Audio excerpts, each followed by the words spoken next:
সচিবালয়ের সামনে বিশৃঙ্খলাকারী প্রায় 400 আনসার সদস্য কারাগারে। কারো চক্রান্ত বাস্তবায়ন হবে না, হুঁশিয়ারি উপদেষ্টাদের। আনসারদের গোলযোগকে অশনি সংকেত বললেন মির্জা ফখরুল। নির্বাচনের স্পষ্ট রোডম্যাপ দাবি। ব্রিটিশ হাইকমিশনারের সাথে বিএনপির বৈঠক।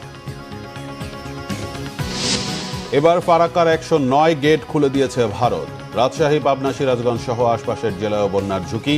দুর্গতদের পাশে সব শ্রেণী পেশার মানুষ। কোন মন্দির পাহারা দিতে হবে না, এমন দেশ চান প্রধান উপদেষ্টা। ধর্ম বর্ণ নির্বিশেষে একসঙ্গে কাজ করার আহ্বান রাষ্ট্রপতি। দেখছিলেন ক্রাউন সিমেন্ট সংবাদ শিরোনাম। এবার বিস্তারিত। আন্দোলনের নামে নাশকতা, রাষ্ট্রীয় কাজে বাধা এবং শিক্ষার্থীদের উপর হামলা ও ভাঙচুরের অভিযোগে প্রায় 400 আনসার সদস্যকে কারাগারে পাঠিয়েছে আদালত। 3 মামলায় পর্যায়ক্রমে আরও অনেককে কারাগারে পাঠানোর প্রক্রিয়া চলছে। রাষ্ট্রপক্ষের আইনজীবী বলছেন, আনসারের পোশাক পরে নাশকতায় অংশ নেয় আওয়ামী লীগের দোসররা। অন্যদিকে আসামিপক্ষের আইনজীবীর দাবি, আনসারদের শান্তিপূর্ণ সমাবেশে হামলা হয়েছে। বিস্তারিত ফররুক বাবুর রিপোর্টে। প্রথমে 6 মাসের রেস্ট প্রথা বাতিলের দাবি নিয়ে টানা 3 দিন রাজধানীর বিভিন্ন সড়ক অবরোধ করে আন্দোলন করা আনসার সদস্যরা গতকাল রবিবার এক দফা দাবিতে সচিবালয় ঘেরাও করে। ঠিকাদারদের মাধ্যমে নিয়োগ পাওয়া এই আনসার সদস্যদের প্রথম দাবি মানা হলেও তারা জাতীয়করণের দাবিতে আন্দোলন চালিয়ে যায়। এক পর্যায়ে সচিবালয়ের ভেতরে প্রবেশ করে বিক্ষোভ করে। সেই সাথে বাহিনীটির মহাপরিচালক ও স্বরাষ্ট্র উপদেষ্টাকে অবরোধ করে রাখে সচিবালয়ে। সারাদিন নানা নাটকীয়তার পর আনসার সদস্যরা রাত 8টার পর শিক্ষার্থীদের সাথে সংঘর্ষে লিপ্ত হন। সংঘর্ষে আহত হন শতাধিক শিক্ষার্থী। আনসার সদস্যরা সচিবালয় এলাকায় ভাঙচুরও চালায়। এরপর ছাত্র জনতার তোপের মুখে পালিয়ে যান আনসার সদস্যরা। তাদের অনেকেই সচিবালয়ে আটকা পড়েন। ইউনিফর্ম পরে বিক্ষোভের অপরাধে পরে সেনাবাহিনী তাদের হেফাজতে নেয়। বিভিন্ন থানায় সোমবার 426 আনসার সদস্যদের বিরুদ্ধে মামলা হয়। 375 জনকে সিএমএম আদালতের গারদখানায় রাখা হয়। তাদের বিরুদ্ধে রিমান্ডের আবেদন না থাকায় এজলাসে হাজির করা হয়নি। এর মধ্যে রয়েছে 2 নারী আনসার সদস্য। রাষ্ট্রপক্ষের আইনজীবী জানান, আনসার সদস্যদের আড়ালে নাশকতার ছক এঁকেছিল আওয়ামী লীগ। যে আনসারদের যে একটি দাবি নিয়ে, জাতীয়করণের দাবি নিয়ে যে একটি সমাবেশ হয়েছিল, মূলত সেই সমাবেশ ছিল তারা বলেছিল তারা শান্তিপূর্ণ সমাবেশ করবে। কিন্তু সেই সমাবেশে দেখা গেল শুধু আনসার ছিল না, সেই সমাবেশে স্বৈরাচার সরকারের দোসররা, তাদের বিভিন্ন অঙ্গ সংগঠনের নেতাকর্মীরা সেই আনসারের ড্রেস পরে তারা সেখানে সমবেত হয়। সোমবার সন্ধ্যা পর্যন্ত 375 জন আনসার সদস্যকে কারাগারে পাঠানো হয়। এর মধ্যে শাহবাগ থানায় 208 জনের নাম উল্লেখ সহ আসামি করা হয়েছে 2 থেকে 3,000 জনকে। পল্টন থানায় 114 জনের নাম উল্লেখ করে 3 থেকে 4,000 জনের বিরুদ্ধে মামলা হয়েছে।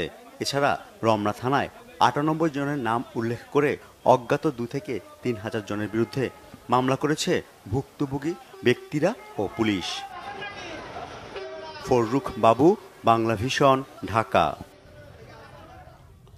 অন্তর্বর্তী সরকারের আইন উপদেষ্টা অধ্যাপক ডক্টর আসিফ নজরুল বলেছেন, সচিবালয়ের সামনে আনসারের ছদ্মবেশে যারা এসেছিল তাদের মূল উদ্দেশ্য ছিল বিশৃঙ্খলা সৃষ্টি করা। প্রচলিত আইনে তাদের বিরুদ্ধে ব্যবস্থা নেওয়া হবে। রবিবার ঢাকা মেডিকেলে আহতদের দেখতে গিয়ে তিনি একথা বলেন। অপরদিকে যোগাযোগ উপদেষ্টা ফাইজুল কবির খান বলেছেন, ছাত্র জনতার রক্তের বিনিময়ে এই সরকার দায়িত্ব নিয়েছে, কারো পরিকল্পনা বাস্তবায়িত হবে না। আরো জানাচ্ছেন দীপন দেওয়ান। রবিবার দাবি আদায়ে সচিবালয়ে উপদেষ্টাদের অবরুদ্ধ করে রাখে আনসার সদস্যরা। রাত 9টার দিকে পরিস্থিতি উত্তপ্ত হলে ঘটনাস্থলে যায় শিক্ষার্থীরা। এ সময় শিক্ষার্থীদের ওপর হামলা চালায় আনসার সদস্যরা। এক পর্যায়ে ঢাকা বিশ্ববিদ্যালয় থেকে শিক্ষার্থীরা সচিবালয়ের সামনে গেলে পালিয়ে যায় আনসার সদস্যরা। সমন্বয়ক হাসনাত আবদুল্লাহ সহ আহত অনেককে ভর্তি করা হয় হাসপাতালে। সোমবার সকালে হাসনাত সহ আহতদের দেখতে ঢাকা মেডিকেল কলেজ হাসপাতালে যান অন্তর্বর্তী সরকারের 3 উপদেষ্টা। এ সময় তাদের চিকিৎসার ব্যাপারে খোঁজ নেন, কথা বলেন ঢাকা মেডিকেলের চিকিৎসকদের সাথেও। পরে গণমাধ্যমকে আইন উপদেষ্টা জানান, ছাত্ররা পরিস্থিতি নিয়ন্ত্রণে এগিয়ে না গেলে সচিবালয়ের অবস্থা আরও ভয়াবহ হতে পারত। তারা এমন একটা অসম্ভব দাবি তুলেছিল, অবাস্তব এবং অসম্ভব দাবি তুলেছিল গণ্ডগোল করার জন্য, এবং আমরা সারা সচিবালয় ঘেরাও করে রেখেছিল। হয়তো আরও অনেকে যোগ দিত, এটা ভয়াবহ পরিস্থিতি হতে পারত।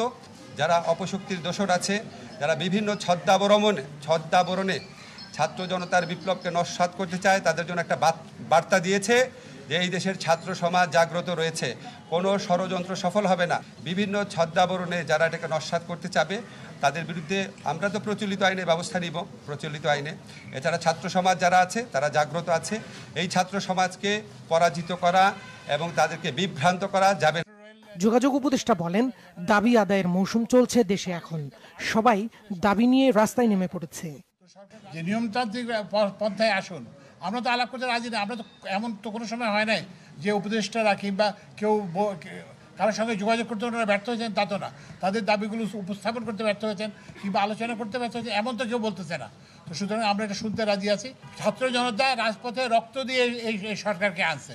সুতরাং কেউ যদি মনে করে এটা বানে ভেসে আসা সরকার না, তো সুতরাং এটা আমরা যে কোনো জাতীয় এটা জনপ্রত্যাশার সরকার, এবং আমরা সরকার জনপ্রত্যাশাকে মিট করার জন্য যত কঠোর ব্যবস্থা হোক আমরা নেব। আনসারের ছদ্মবেশে তারা জমায়েত হয়েছিল, দাবি আদায়ের উদ্দেশ্য তাদের ছিল না বলেও মন্তব্য করেন উপদেষ্টারা। দীপন দেওয়ান, বাংলা ভিশন, ঢাকা। আনসারের গোলযোগ অশনি সংকেত বললেন বিএনপি মহাসচিব মির্জা ফখরুল ইসলাম আলমগীর। পরাজিত শক্তি দেশের বিজয়কে নস্যাৎ করার চক্রান্ত করছে বলে অভিযোগ তার। বলেন, অন্তর্বর্তীকালীন সরকারের রোডম্যাপ নিয়ে ধোঁয়াশা কাটেনি। জাতির উদ্দেশ্যে ভাষণে প্রধান উপদেষ্টা বিষয়টি স্পষ্ট করেননি বলেও মন্তব্য বিএনপি মহাসচিবের। রিপোর্ট করছেন সিকান্দার রেমান। জাতীয় পার্টির একাংশের চেয়ারম্যান কাজী জাফর আহমদের নবম মৃত্যুবার্ষিকী উপলক্ষে স্মরণ সভা হয় জাতীয় প্রেস ক্লাবে। বিএনপি মহাসচিব মির্জা ফখরুল ইসলাম আলমগীর বলেন, দেশে বন্যা হতেই পারে, তবে যেভাবে বন্যার পানি এসেছে এটা ক্রিমিনাল অফেন্স। কোনো ঘোষণা ছাড়া ভারত বাঁধ খুলে দিয়েছে। সচিবালয় ঘেরাও করে কোনো কিছু আদায়ের চেষ্টা না করার আহ্বান জানান তিনি। সচিবালয় ঘেরাও করে আপনার আনসার এবং অন্য সব কিছু লোকজনদের নাম পোশাকধারী লোক তারা গোলযোগ সৃষ্টি করে তারা সেখানে একটা সমস্যার সৃষ্টি করতে চেয়েছিল। ছাত্ররা সেটাকে নস্যাৎ করে দিয়েছে, কিন্তু এটা কিন্তু অশনি সংকেত, এটা ভালো লক্ষণ নয়। অর্থাৎ যারা পরাজিত তারা এখন আবার বিভিন্নভাবে সেই চক্রান্ত করছে যে এই বিজয়কে তারা নস্যাৎ করে দেওয়ার জন্য। তাই জনগণের কাছে আহ্বান জানাবো যে আপনারা সবাই সতর্ক থাকবেন, এই বিষয়গুলোকে কখনোই কোনো প্রশ্রয় দেওয়া যাবে না। মির্জা ফখরুল বলেন, আওয়ামী লীগ সরকারকে মদদ দিয়েছে, হত্যায় সহযোগিতা করেছে এমন অনেকেই এখনো প্রশাসনে রয়েছে। প্রশ্নবিদ্ধ মানুষদের প্রশাসন থেকে সরিয়ে দেওয়ার আহ্বান জানান তিনি। আমরা আশা করেছিলাম যে প্রধান উপদেষ্টা মহোদয় তিনি একটা রোড ম্যাপ দিবেন। সেই রোড ম্যাপটা আমরা কিন্তু ফর ট্রানজিশন টু ডেমোক্রেসি এটা আমরা কিন্তু ওনার বক্তব্যের মধ্যে পাইনি। রিফর্মসের কথা বলেছেন, সেই রিফর্মসগুলো কোন কোন বিষয়ে কোনটা রিফর্মস, তবে সেগুলো কিছু কিছু তিনি আভাস দিয়েছেন। আমি জানি এত অল্প সময়ে সবই সম্ভব না, কিন্তু সেগুলো সম্পর্কে একটা ধারণা থাকলে তাহলে আমরা আরও বেশি করে আপনার একটা ধারণা করতে পারতাম। এদিকে বন্যার্তদের সহায়তায় বিএনপির কেন্দ্রীয় ত্রাণ সংগ্রহ কার্যক্রমের উদ্বোধন করেছেন বিএনপি মহাসচিব। নয়াপল্টনের কেন্দ্রীয় কার্যালয়ে ত্রাণ কার্যক্রমের উদ্বোধন করে তিনি বলেন, দ্রুতই সংকট কাটিয়ে উঠবে বাংলাদেশ। সিকান্দার রেমান, বাংলা ভিশন, ঢাকা। একটি সুষ্ঠু নির্বাচনের মাধ্যমে কত দ্রুত রাষ্ট্র ক্ষমতা নির্বাচিত সরকারের কাছে যেতে পারে সে বিষয়ে বিএনপির মতামত জানতে চেয়েছেন ব্রিটিশ হাইকমিশনার সারা কুক। বিএনপির সিনিয়র নেতাদের সঙ্গে বৈঠকে তিনি একথা জানান। রবিবার রাজধানী গুলশানে চেয়ারপারসনের রাজনৈতিক কার্যালয়ে বিএনপি মহাসচিব মির্জা ফখরুল ইসলাম আলমগীরের সাথে সাক্ষাৎ করেন ঢাকায় নিযুক্ত ব্রিটিশ হাইকমিশনার। প্রায় পৌনে 1 ঘণ্টার বৈঠকে মির্জা ফখরুল ছাড়াও অংশ নেন দলের স্থায়ী কমিটির সদস্য আব্দুল মঈন খান এবং আমির খসরু মাহমুদ চৌধুরী। বৈঠক শেষে আমির খসরু মাহমুদ চৌধুরী জানান, দেশের বর্তমান প্রেক্ষাপটে নির্বাচন, ব্যবসা বাণিজ্য সহ দুদেশের স্বার্থ সংশ্লিষ্ট বিভিন্ন বিষয়ে আলোচনা হয়েছে। বাংলাদেশ থেকে যে টাকা পাচার হয়েছে সেটি ফেরত আনার ব্যাপারে আলোচনা হয়েছে বলেও জানান আমির খসরু। এ বিষয়ে সহযোগিতার কথা বলেছেন ব্রিটিশ হাইকমিশনার।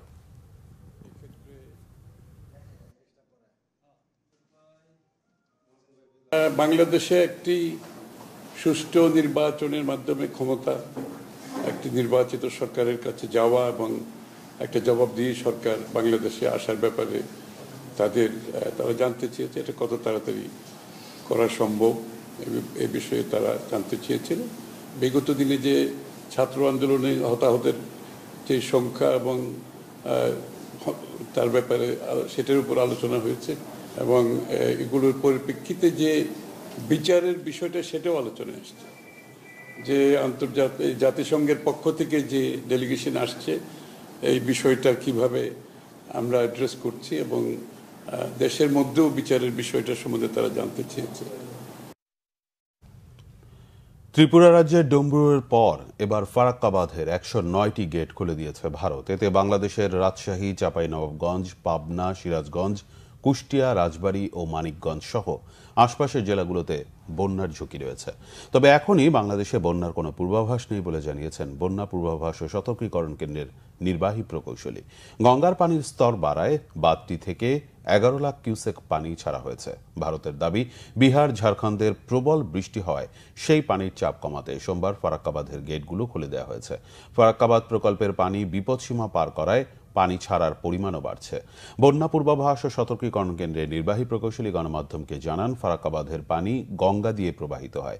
আপাতত সেখানে পানি বিপদসীমার নিচ দিয়ে বইছে। যদি পানি বিপদসীমার উপর দিয়ে যায় তাহলে দেশের উত্তর পশ্চিমাঞ্চল ও মধ্যাঞ্চল বন্যার ঝুঁকিতে পড়বে। এদিকে ফারাক্কা ব্যারেজের গেট খোলা নিয়ে ভারতের পররাষ্ট্র মন্ত্রণালয়ের মুখপাত্র রণধীর জয়সওয়াল বলেছেন, এটি একটি স্বাভাবিক ঘটনা যা বর্ষা মৌসুমে হয়ে থাকে। তিনি জানান, ফারাক্কা কেবল একটি ব্যারেজ, বাঁধ নয়, তাই যখনই পানির স্তর উঠে আসে তখনই গেট খুলে দেওয়া হয়। ধীরে ধীরে উন্নতি হচ্ছে বেশিরভাগ এলাকার বন্যা পরিস্থিতি। কয়েক জায়গায় অবনতি হয়েছে। গোমতী নদীর ভাঙা বাঁধ দিয়ে পানি ঢুকে প্লাবিত কুমিল্লার বিস্তীর্ণ এলাকা।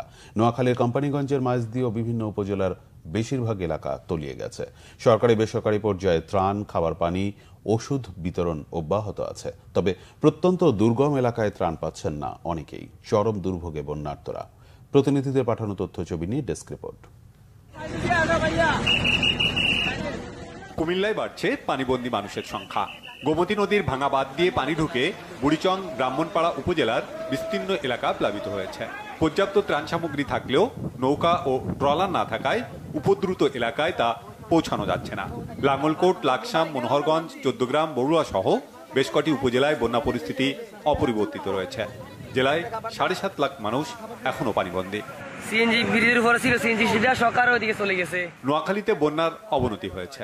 কোম্পানিগঞ্জের মুছাপুর ক্লোজার গেট ভেঙে জেলা শহর মাইজদি সহ বিভিন্ন উপজেলার বেশিরভাগ এলাকা তলিয়ে গেছে। জেলার ৯টি উপজেলার মধ্যে ৮টি উপজেলা বন্যায় ক্ষতি হয়েছে। সবচেয়ে খারাপ অবস্থা চাটখিলের জয়াগ, সাদুরখিল, মেকরারচর, পারকোট, জিরতলি ও মোহাম্মদপুরের। ৩৮৮ আশ্রয় কেন্দ্রে আশ্রয় নিয়েছে লাখো মানুষ। বন্যার্তদের মাঝে শুকনো খাবার ও পানি বিতরণ করছে সরকারি বেসরকারি বিভিন্ন সংগঠন। বাড়িঘর থেকে পানি না সরায় এখনো আশ্রয় কেন্দ্রে আছেন অনেকে। টানা বৃষ্টি ও জোয়ারের পানিতে লক্ষ্মীপুর সদর, রায়পুর, রামগঞ্জ, রামগতি ও কমলনগর উপজেলার প্রায় ৯০% এলাকা প্লাবিত হয়েছে। জেলার প্রায় ৮ লাখ মানুষ পানিবন্দী। প্রতিদিন আশ্রয় কেন্দ্রগুলোতে মানুষের সংখ্যা বাড়ছে। ১৮৫টি আশ্রয় কেন্দ্রে আছে প্রায় ২০,০০০ মানুষ। দুর্গম এলাকায় চলছে ত্রাণের জন্য তীব্র হাহাকার। বৃষ্টির কারণে প্রচুর পরিমাণ পানি বাড়ছে। গত ২-৩ দিনে প্রায় ১ ফুট পানি আমাদের এখানে বাড়ছে। আর সাহায্য সহযোগিতা ত্রাণের অবস্থা যেটা বলতেছেন, আমরা এখনো আমাদের গরিব দুঃখী অনেকেই আছে যারা কোনো ত্রাণে পায়নি। মৌলভীবাজারের মনু, ধলাই ও কুশিয়ারার পানি বিপদসীমার নিচ দিয়ে বইছে। তবে জুড়ি নদীর পানি এখনো বিপদসীমার উপরে। সরকারিভাবে ত্রাণ দেওয়ার পাশাপাশি বিভিন্ন রাজনৈতিক দল, সামাজিক সংগঠন ও ব্যক্তি উদ্যোগে ত্রাণ বিতরণ চলছে। চলতি মাসে আকস্মিক বন্যার কবলে পড়ে ১১ জেলার ৭৩টি উপজেলা। ক্ষতিগ্রস্ত হয় ৫৪৫টি ইউনিয়ন ও পৌরসভা। Bangla vision news desk. প্রধান উপদেষ্টা ডক্টর মোহাম্মদ ইউনূস বলেছেন, অন্তর্বর্তী সরকার দেশের প্রতিটি নাগরিকের অধিকার রক্ষায় দৃঢ় প্রতিজ্ঞ। সবাই সমান নাগরিক, তাই দেশে মানুষের মধ্যে কোনো বিভাজন থাকতে পারে না। জন্মাষ্টমী উপলক্ষে রবিবার রাষ্ট্রীয় অতিথি ভবন যমুনায় হিন্দু ধর্মীয় নেতাদের সঙ্গে শুভেচ্ছা বিনিময় অনুষ্ঠানে প্রধান উপদেষ্টা এ মন্তব্য করেন। বলেন, এমন একটি বাংলাদেশ গড়তে চান যেখানে প্রত্যেকে নির্ভয়ে তাদের ধর্ম পালন করতে পারবে এবং যেখানে কোনো মন্দির পাহারা দিতে হবে না। সরকারের দায়িত্ব প্রতিটি নাগরিকের অধিকারের পাশাপাশি ন্যায় বিচার নিশ্চিত করা। এ সময় হিন্দু নেতারা প্রধান উপদেষ্টাকে অভিনন্দন জানান। তারা বলেন, দেশের বন্যা কবলিত অঞ্চলে জন্মাষ্টমী উদযাপন স্থগিত করার পাশাপাশি দুর্গত এলাকায় খাদ্য ও ত্রাণ পাঠিয়েছেন। ঢাকেশ্বরী মন্দিরে প্রধান উপদেষ্টার সাম্প্রতিক মন্তব্যের প্রশংসা করে বলেন, এটি দেশে একটি অসাম্প্রদায়িক সমাজ গড়ে তুলতে এবং সমাজে সাম্প্রদায়িক সম্প্রীতি নিশ্চিতে সহায়তা করবে। রাষ্ট্রপতি মোহাম্মদ শাহাবুদ্দিন বলেছেন, দেশকে এগিয়ে নিতে ধর্ম বর্ণ নির্বিশেষে একযোগে কাজ করতে হবে। বন্যার্তদের পাশে দাঁড়াতে দেশবাসীর প্রতি আহ্বানও জানান তিনি। জন্মাষ্টমী উপলক্ষে রবিবার সকালে বঙ্গভবনে শুভেচ্ছা বিনিময় অনুষ্ঠানে রাষ্ট্রপতি দেশের হিন্দু ধর্মাবলম্বীদের শুভেচ্ছা জানান। রাষ্ট্রপ্রধান বলেন, এবছর জন্মাষ্টমী উৎসব এমন সময় উদযাপন হচ্ছে যখন ভয়াবহ বন্যায় দেশের দক্ষিণ পূর্বাঞ্চলের 11টি জেলা ব্যাপকভাবে ক্ষতিগ্রস্ত হওয়ার পাশাপাশি লোকজন মানবেতর জীবনযাপন করছে। তাই দল মত নির্বিশেষে সবাইকে এগিয়ে আসার আহ্বান জানান রাষ্ট্রপতি। তিনি বলেন, সংবিধান সকল নাগরিকের সমান অধিকারের নিশ্চয়তা দিয়েছে। দেশকে এগিয়ে নিতে ভেদাভেদ ভুলে একসঙ্গে কাজ করতে হবে। শ্রীকৃষ্ণের আদর্শ ও শিক্ষা মানুষের মধ্যে সৌহার্দ্য ও ভ্রাতৃত্বের বন্ধনকে সুদৃঢ় করতে পারে। ধর্মীয় সম্প্রীতি বজায় রাখার পাশাপাশি সহনশীল আচরণ করতে সকলের প্রতি আহ্বান জানান রাষ্ট্রপতি। আইন উপদেষ্টা ডক্টর আসিফ নজরুল বলেছেন, কিছু ব্যবসায়ী ধর্ম নিয়ে রাজনীতি করে, বিভেদ সৃষ্টি করে।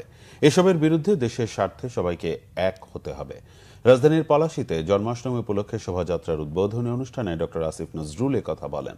সংখ্যালঘুদের নিরাপত্তাকে অন্তর্বর্তী সরকার সর্বোচ্চ গুরুত্ব দিচ্ছে জানিয়ে তিনি অভিযোগ করেন, গত 15 বছর যতবার মন্দিরে হামলা হয়েছে কখনো সেসবের বিচার হয়নি। তবে অন্তর্বর্তী সরকার এমন ঘটনায় তদন্ত সাপেক্ষে ব্যবস্থা নিচ্ছে। অনুষ্ঠানে ডাক, টেলিযোগাযোগ ও তথ্য উপদেষ্টা নাহিদ ইসলাম বলেন, সংখ্যালঘুদের রাজনৈতিক টুল হিসেবে ব্যবহার করা হয়। এই জনগোষ্ঠী অনিরাপদ থাকলে পুরো বাংলাদেশ অনিরাপদ থাকবে। তাই নতুন বাংলাদেশ গড়তে সব জনগোষ্ঠীর সমান মর্যাদা নিশ্চিত করতে হবে। দেশের শান্তি ও স্থিতিশীলতার জন্য সবাইকে এক হওয়ার আহ্বান জানান নাহিদ ইসলাম। সরকারের আমলে কম বেশি হয়। আমার কাছে খুব ভালো লাগে যে আপনারা এই জাতীয় সচেতন হচ্ছেন। যারা আপনাদেরকে একটা ভোট ব্যাংক হিসাবে ভাবে, তাদের 15 বছরের আমলে আপনারা কি নিরাপদে ছিলেন?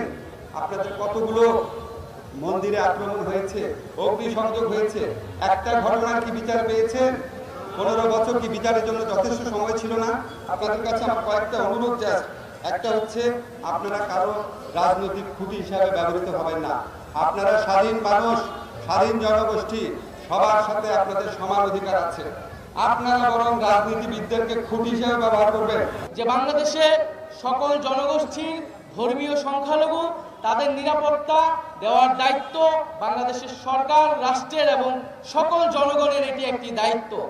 বাংলাদেশকে এক থাকতে হবে, ঐক্যবদ্ধ থাকতে হবে। আমরা ঐক্যবদ্ধ থাকলে বাইরের কেউ কোনো ধরনের ষড়যন্ত্র করতে পারবে না। সাবেক তথ্যমন্ত্রী ও জাতীয় সমাজতান্ত্রিক দল জাসদের সভাপতি হাসানুল হক ইনুকে নিউ মার্কেট থানায় দায়ের করা হত্যা মামলায় গ্রেফতার দেখানো হয়েছে। এদিকে রাজধানীর আদাবর থানার মামলায় গ্রেফতার আওয়ামী লীগের প্রচার ও প্রকাশনা সম্পাদক আব্দুস সোবহান গোলাপকে 7 দিনের রিমান্ড মঞ্জুর করেছে আদালত। রবিবার বিকেলে রাজধানীর উত্তরার একটি বাসা থেকে গ্রেফতার করা হয় হাসানুল হক ইনুকে। গত 5 আগস্ট আওয়ামী লীগ সরকারের পতনের পর দেশের বিভিন্ন জায়গায় ইনুর বিরুদ্ধে হত্যা সহ একাধিক মামলা হয়। আওয়ামী লীগ নেতৃত্বাধীন 14 দলের শরিক জাসদ সভাপতি হাসানুল হক ইনু নৌকা প্রতীক নিয়ে টানা 3 বার সংসদ সদস্য নির্বাচিত হন। এর মধ্যে একবার তথ্যমন্ত্রীও হন। এর আগে বৃহস্পতিবার রাজধানী গুলশান থেকে বাংলাদেশের ওয়ার্কার্স পার্টির সভাপতি ও সাবেক মন্ত্রী ও এমপি রাশেদ খান বেনকে গ্রেফতার করা হয়। এদিকে বৈষম্য বিরোধী ছাত্র আন্দোলনের সময় পোশাক শ্রমিক রুবেলকে হত্যার অভিযোগে রাজধানীর আদাবর থানার মামলায় গ্রেফতার আওয়ামী লীগের প্রচার ও প্রকাশনা সম্পাদক আব্দুস সোবহান গোলাপকে 7 দিনের রিমান্ড মঞ্জুর করেছে আদালত। গোলাপকে আদালতে হাজির করে আদাবর থানা পুলিশ মামলার তদন্ত কর্মকর্তা তাকে 10 দিনের রিমান্ডে নেওয়ার আবেদন করে। শুনানি শেষে আদালত 7 দিনের রিমান্ড মঞ্জুর করেন। অন্যদিকে সাংবাদিক দম্পতি শাকিল আহমেদ ও ফারজানা রূপাকে ফের 5 দিনের রিমান্ডে নেওয়া হয়েছে। ঢাকার মেট্রোপলিটন ম্যাজিস্ট্রেট মোশাররফ হোসেন তাদের রিমান্ড মঞ্জুর করেন।